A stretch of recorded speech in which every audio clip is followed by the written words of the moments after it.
रूस यूक्रेन युद्ध का फाइनल राउंड शुरू। रूस में ताबड़तोड़ स्टॉर्म शैडो मिसाइलों के धमाके।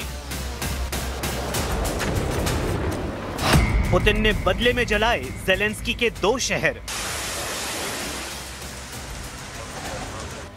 एक तरफ प्रेसिडेंट पुतिन, दूसरी तरफ दुनिया की तमाम महाशक्तियां। लेकिन पलड़ा पुतिन का ही भारी है। हमले पुतिन के ही विनाशकारी हैं। युद्ध में पुतिन के हथियारों का बोलबाला है तो उनकी कूटनीति की सभी चाल अचूक हैं। पुतिन ने ट्रंप के सारे प्लान की हवा खराब कर दी है। पुतिन ने ट्रंप को सबसे भयानक झटका दिया है। ट्रंप को फिर लगा करंट, झुकने को मजबूर। पुतिन ने ट्रंप से बुडापेस्ट मीटिंग में मिलने से इनकार कर दिया है। पुतिन ने ट्रंप की सीज फायर डील को बिग नो कहकर खारिज कर दिया है। पुतिन ने ट्रंप को धमकी दी है कि रूस अब अपने सबसे बड़े दुश्मनों का सफाया करने जा रहा है।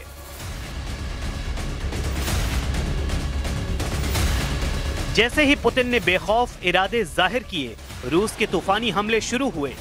यूक्रेन पर सबसे भयानक हमलों का राउंड शुरू हो गया है।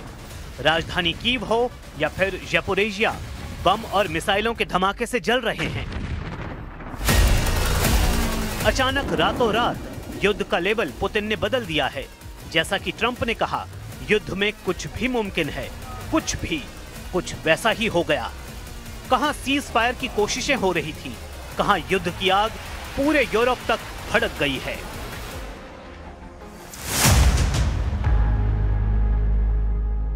क्योंकि ब्रिटेन के हथियारों से यूक्रेन ने रूस में भीषण हमला किया है। यूक्रेन मिलिट्री ने मंगलवार देर रात स्टॉर्म शैडो मिसाइलों की बौछार रूस में की है। ब्रिटेन से मिली लॉन्ग रेंज मिसाइल के धमाके रूस के ब्रांस्क में हुए हैं, जहां यूक्रेन ने गन पाउडर, एक्सप्लोजिव और रॉकेट फ्यूल बनाने वाले रूस के केमिकल प्लांट को जला दिया है। यूक्रेन फोर्सेस के जनरल स्टाफ ने हमले के बारे में बताया है कि एक कंबाइंड मिसाइल और एयर स्ट्राइक थी, जिसमें एयर लॉन्च स्टॉर्म शैडो मिसाइलें भी शामिल थीं, जिन्होंने रूस के एयर डिफेंस सिस्टम को भेद कर तबाही मचाई है। В то же время просят приостановить боевые действия на 30, а то и на 60 суток. Просят о встрече на высшем уровне. Но как же проводить в этих условиях подобные встречи? О чем говорить? Кто вообще ведет переговоры с теми, кто делает ставку на террор, с террористами? И за что их поощрять, предоставляя передышку в боевых действиях, которая будет использована для накачки режима западным оружием, для продолжения насильственной мобилизации и подготовки других террористических актов, подобных тем, которые были осуществлены в Брянской и Курской областях. स्टॉर्म शैडो के धमाके के बाद रूस भड़क गया है। रूस ने कहा है कि यूक्रेन से भयानक हालात यूरोप के 32 देशों के होने जा रहे हैं। प्रेसिडेंट पुतिन दुश्मनों को कयामत के दिन दिखाने का प्रण ले चुके हैं। यकीन नहीं तो सर्गेई लावरोव का यह बयान सुन लीजिए, जिसमें साफ साफ कहा गया है कि रूस यूक्रेन युद्ध सिर्फ ट्रेलर है। पुतिन का फुल एंड फाइनल युद्ध ऐसी महाशक्तियों से है जिनके पास एटमी हथियार हैं, जिनके पास गठबंधन सेना है, जिनके साथ सुपर पावर अमेरिका है। Сейчас стало звучать из Вашингтона, что надо немедленно остановиться, не надо ничего больше обсуждать, остановиться, а там пускай история рассудит. Ну, понимаете, если просто остановиться, это означает забыть про первопричины этого конфликта, который американская администрация с приходом к власти Дональда Трампа четко понимала и озвучивала это понимание. प्रेसिडेंट पुतिन ने सब कुछ सोच समझ कर किया है। उन्होंने ट्रंप के ऑफर को ठुकराने से पहले सिक्योरिटी काउंसिल के परमानेंट मेंबर्स के साथ बैठक की। इससे पहले पुतिन ने हंगरी के प्राइम मिनिस्टर विक्टर ओरबान के साथ फोन कॉल पर बात की थी, जिसके बाद सर्गेई लावरोव और मार्क रूबियो की मीटिंग को टाल दिया गया। मीटिंग जैसे ही टली, पुतिन के अगले दांव का अंदाजा ट्रंप को लग गया था, इसलिए उन्होंने मीटिंग में समय बर्बाद न करने की बात कही है।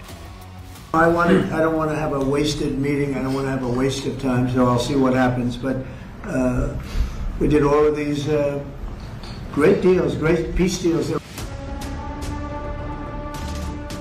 जिस मीटिंग का डंका ट्रंप ने कई दिनों से पीट रखा था, अब उसे ही वक्त की बर्बादी कहना उनकी बेबसी को बयां कर रहा है।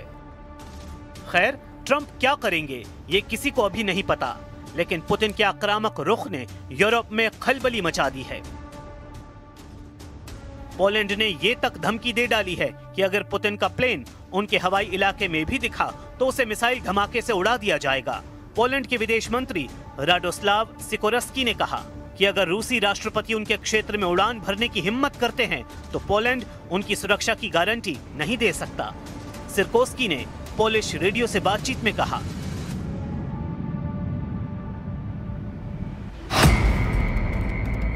मैं गारंटी नहीं दे सकता कि कोई स्वतंत्र पोलिश कोर्ट सरकार को ऐसे विमान को हेग की अदालत में संदिग्ध को सौंपने के लिए ले जाने का आदेश नहीं देगी। पोलैंड की धमकी के बाद हंगरी और बुल्गारिया ने पुतिन के लिए सेफ हवाई मार्ग देने का ऐलान किया है। असल में प्रेसिडेंट पुतिन के खिलाफ इंटरनेशनल क्रिमिनल कोर्ट ने गिरफ्तारी का वारंट जारी कर रखा है। वारंट में पुतिन पर आरोप है कि उन्होंने यूक्रेन से सैकड़ों बच्चों को जबरन रूस भेजा था। पोलैंड आईसीसी के कानून का पालन करता है, इसलिए पुतिन के प्लेन गिराकर उन्हें गिरफ्तार करने की धमकी दी जा रही है। हालांकि अब पुतिन ट्रंप की बैठक का कुछ पता नहीं तो पोलैंड की धमकी का कोई मतलब ही नहीं बनता। मगर पुतिन की धमकी को हल्के में लेने की भूल कोई देश नहीं करने वाला, क्योंकि मिस्टर प्रेसिडेंट ने यूरोपीय देशों को दहलाने के लिए अपने जंगी लड़ाकों को अपडेट करना शुरू कर दिया है।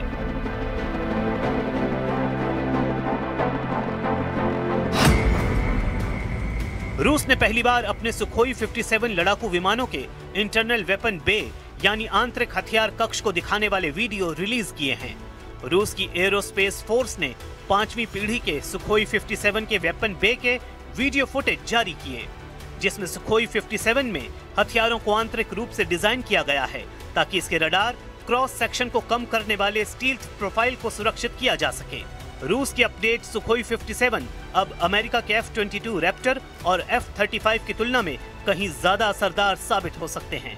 रूस का सुखोई 57 लड़ाकू विमान क्रूज मिसाइलों जैसे हथियार ले जा सकता है। इसमें मेन हथियार स्टोर के साथ 2 साइड माउंटेन विंग रूट हवा से हवा में मार करने वाली मिसाइल ले जाते हैं। सुखोई 57 चीन और अमेरिका की 5वीं पीढ़ी के लड़ाकू विमानों की स्टेल्थ पावर की जगह क्रूज मिसाइलों की तैनाती पर ज्यादा तवज्जो दे रहे हैं।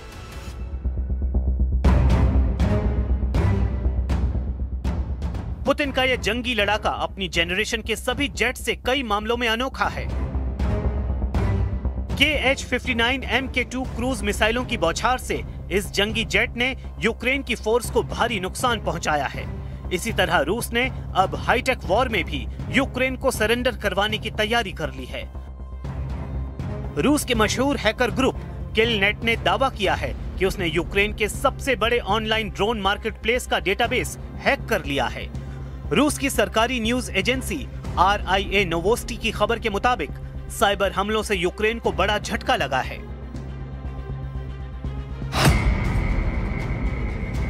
असल में रूस के हैकर्स ने 1500 से ज्यादा यूक्रेनी ड्रोन निर्माता कंपनियों के नाम, फोन नंबर और ईमेल एड्रेस चुरा लिए हैं। इसके अलावा यूक्रेन की सैन्य एजेंसियों की जानकारी, जिनमें यूक्रेन की खुफिया एजेंसी और सुरक्षा सेवा जैसी एजेंसियों के ग्राहक रिकॉर्ड भी मिले हैं। यूक्रेन की सबसे बड़ी ताकत बनी ड्रोन तकनीकी जानकारी भी रूस के साइबर सोल्जर ने हासिल कर ली है। इसमें कई यूक्रेनी ड्रोन और इलेक्ट्रॉनिक्स वॉरफेयर मॉडल्स के तकनीकी विवरण भी हैकर्स को मिले होने का दावा है। इन सब के अलावा हैकर्स ने दावा किया है कि उन्हें वित्तीय दस्तावेज भी मिले हैं, जिनसे पता चलता है कि 2024 में इस मार्केट प्लेस का कारोबार लगभग $2.1 अरब था।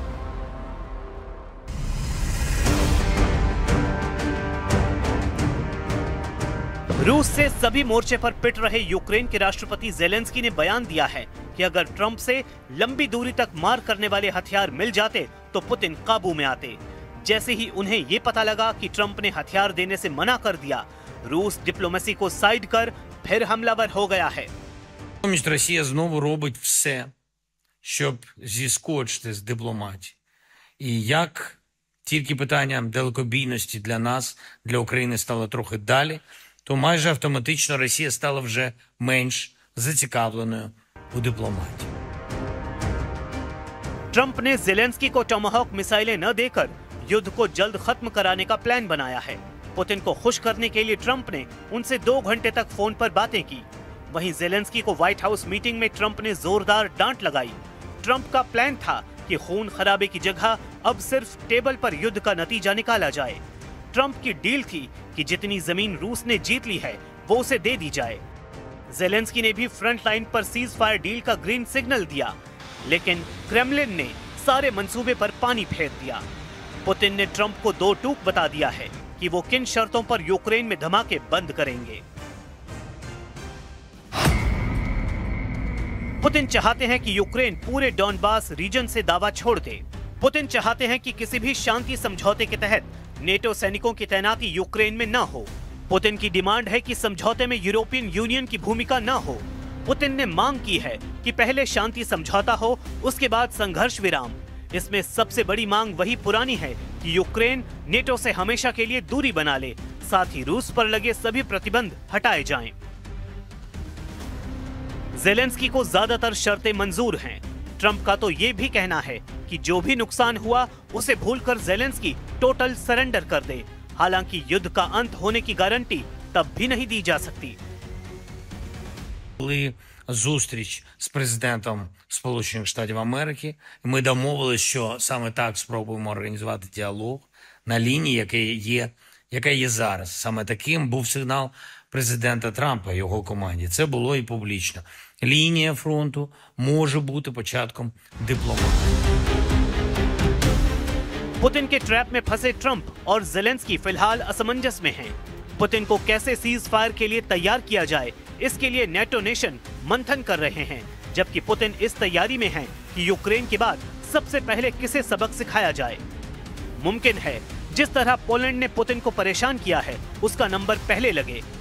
Russia, using all kinds of ships, clunker feet, whatever, can reach, unfortunately, deep into Europe, and we should be prepared to counter that. And so I think not to build anti-drone and drone capacity these days would be responsible.